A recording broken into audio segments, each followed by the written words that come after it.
ആ ദിവസം വന്നെത്തി.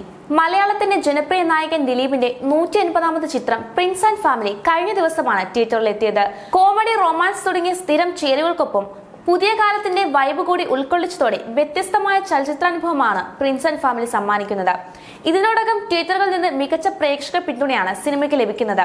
ജനപ്രിയ നായകന്റെ തിരിച്ചുവരവെന്നാണ് സിനിമ കണ്ട പ്രേക്ഷകർ പറയുന്നത്. പൂർണ്ണമായും ഒരു ഫീൽ ഗുഡ് കുടുംബ ചിത്രമാണ് പ്രിൻസ് ആൻഡ് ഫാമിലി. അതിനൊപ്പം തന്നെ സോഷ്യൽ മീഡിയ കാലത്ത് പുതിയ തലമുറയെ ഉത്തരവാദിത്തങ്ങൾ ഓർമ്മിപ്പിക്കുന്ന ശക്തമായ സന്ദേശവും ചിത്രം നൽകുന്നുണ്ട്. സോഷ്യൽ മീഡിയയിലെ ട്രെൻഡിംഗ് പട്ടികയിൽ ഇടം പിടിക്കാൻ മത്സരിക്കുന്ന ഇൻഫ്ലുവൻസർമാർ കണ്ടിരിക്കേണ്ട ചിത്രമാണിത്. ആദ്യ പകുതി പൂർണ്ണമായും കോമഡിയുമായാണ് മുന്നോട്ട് പോകുന്നത്.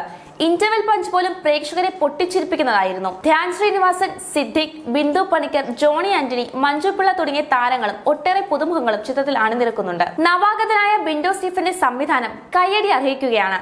മാജിക് ഫ്രെയിംസിന്റെ ബാനറിൽ ലിസ്റ്റി സ്റ്റീഫനാണ് ചിത്രം നിർമ്മിച്ചിരിക്കുന്നത്.